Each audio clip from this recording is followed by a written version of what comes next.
Am I the asshole for catfishing my underage sister on Tinder and humiliating her in order to teach her a lesson? Last week, I was using my younger sister's phone because mine was dead and I needed to call a friend. Dialing my friend's number, I saw a Tinder notification of some dude messaging her. Immediately, I asked her why she's on Tinder. She's 17, and she grabbed her phone back and said, "None of your business." I decided as her big brother that I wanted to have a little fun with this. I wanted to give her the benefit of the doubt. Maybe she's just swiping for fun. So I didn't want to go straight to ratting her out to our parents. To test if she was just using for fun, I decided I was going to make a Tinder profile of someone else and message her to see if she responds. I asked a good friend of mine from back in college, who happens to be a male model, if he'd mind if I used his pictures and explained the situation. He thought it would be hilarious and told me to go for it.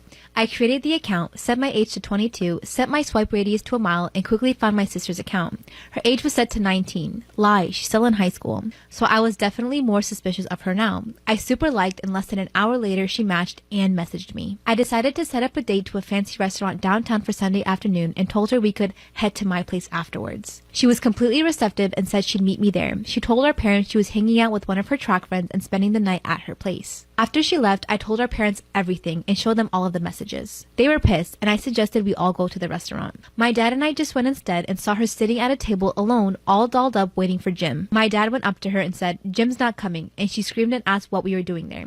I told her there was no Jim and that it was effing stupid of her to try to be meeting grown men on Tinder at that age. My dad harped onto that and lectured her about lying and meeting strange men on the internet and being so willing to go back to a stranger's place. We were a bit loud, so people were starting to look at us, and my sister eventually bursted into tears and ran out. I told my friends in a group chat the situation, and they all agreed it was hysterical, except two of my female friends who said I was an asshole and cruel to her. My other friends defended me and said she needed to be taught a lesson. Now I've been wondering who's right and maybe if I went too far. Am I the asshole for letting my daughter wear an expensive dress to my sister's house? Me, my husband, and our 15-year-old daughter, Georgia, went to my sister's place for lunch this past weekend. Georgia is very bright. She completed her exams early and is now studying more advanced material. She's a big fashionista, a lot more than I was at that age. She loves pretty clothes and outfits, and we're happy to get her as much as we can, provided she behaves well and keeps up the good grades. The lunch with my sister was fairly casual, but Georgia wore her new pink dress. My sister isn't as well off as we are, unfortunately, and she is raising 3 children on her own, and her job isn't a high-paying one. In the past, she asked me if Georgia could tone down her outfits when we come to visit because she doesn't want her kids being upset because they can't afford things like that. I do get my sister's point, but it's not down to me to police what Georgia wears. I've spoken to Georgia about it, but I left the final decision to her. Anyway, so we went for lunch, and Georgia ended up getting into an argument when my sister's 13-year-old daughter Lucy asked about the dress and where it was from. Georgia answered that it didn't matter because Lucy couldn't afford it anyway. We told Georgia to shut up as soon as the comment left her lips, but it soon ended up with Georgia and Lucy screaming at each other. My sister made the kids vanilla milkshakes, and Lucy decided to throw hers all over Georgia, ruining the dress. Georgia burst into tears, and to be fair, my sister did bring her a change of clothes. I said that if the dress was permanently ruined, I wanted my sister to reimburse us. My sister has refused and said that it was our responsibility because my daughter wore an expensive dress despite being warned not to. The dress cost a couple of $100, and washing it has failed to completely remove the stains. Frankly, I don't care about my sister's warnings. We can't make Georgia wear what she doesn't want to, and it's not our problem that she can't control her child and stop her from ruining a beautiful dress. So, am I the asshole? Oh my god, what an asshole, what a bitch. What kind of sister are you, bro? Your sister's going through shit and you're gonna be like, reimburse me for my daughter's dress? Like, you could, oh my god, like, alhamdulillah, oh my god, what is wrong with people? What's the difference between you and strangers if you're gonna ask for money back for a dress? Like, chill out. This one's from r/insane parents. The title says, insane parents want their 5-year-old to get a tattoo. Oh, jeez. This is a screenshot from a Facebook post. So the Facebook post says, anyone know any places to take Jackson for a tattoo? Just because he's so young, I don't know any places that'll do it. Need recommendations. Nowhere. First comment says, how old is he? If he's a child, he can't get a tattoo, lol. Right.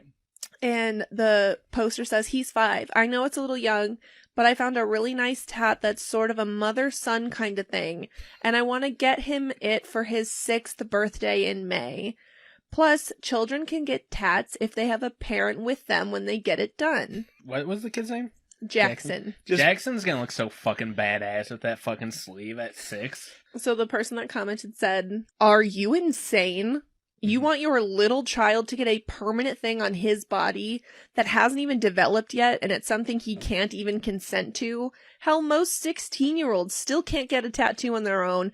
So I'm actually sitting here in shock that you think that one at 5 is acceptable. You definitely won't find any places that will do that.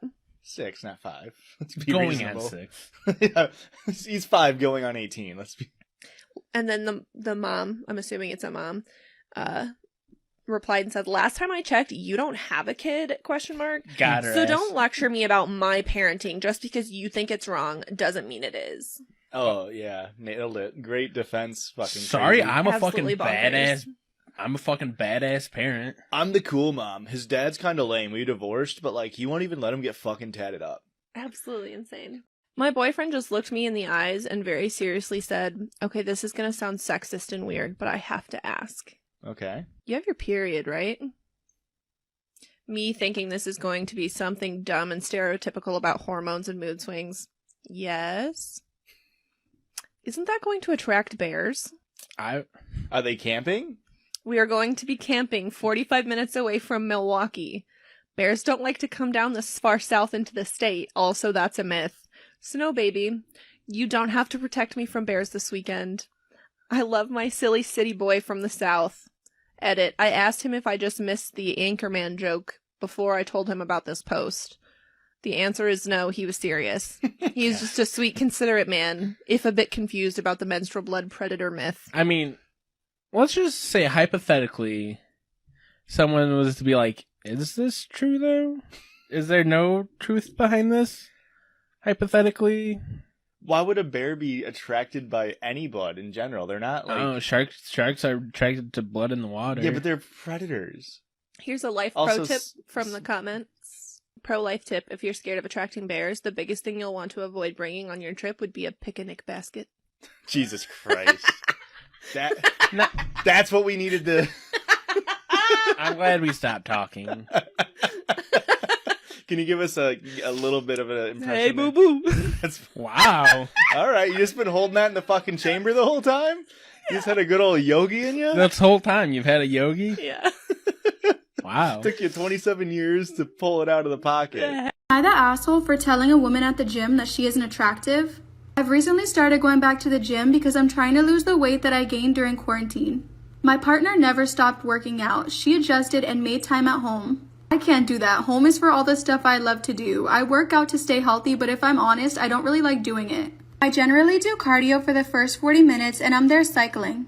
I put my headphones in and zone out and I don't really look at anything. Apparently this morning, a woman thought I was staring at her.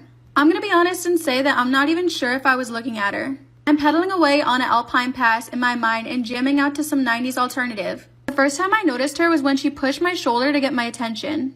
I then pulled my earpiece out. Am I the asshole for telling a woman at the gym that she isn't attractive? I asked if she needed something. She proceeded to loudly shame me for staring at her while she was working out. I explained that I was zoned out and not really looking at anything. I was 26 minutes in at this point and sweating from my ride. I tried to defuse it. I tried to explain that I really wasn't looking at her and she wasn't having any of it and kept getting louder. So I finally just said, "Get over yourself. Why the F would I be staring at you when that's my wife over there on the elliptical?" She looked wounded and I felt bad for it, but she would not stop or leave me alone. She walked away and I thought that was the end of it. As we were leaving, one of the trainers stopped us and said that what I said wasn't necessary and that they would talk to the manager about revoking my membership.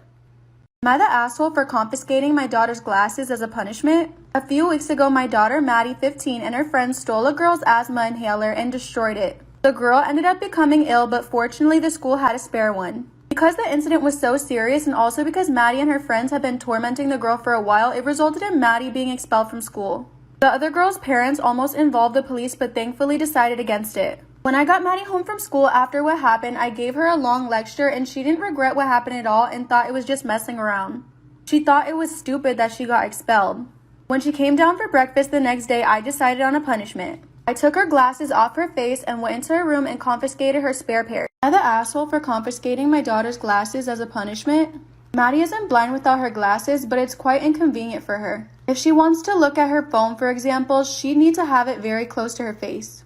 Maddie was very frustrated that day and I thought she'd learn how the other girl felt when her inhaler was gone. I gave the glasses back at the end of the day and everything seemed okay. A few weeks later, Maddie went to spend a weekend with her father, my ex. He called me raging at what I did to my daughter. He said he wants Maddie to come and live with him. The punishment was nothing compared to what Maddie did.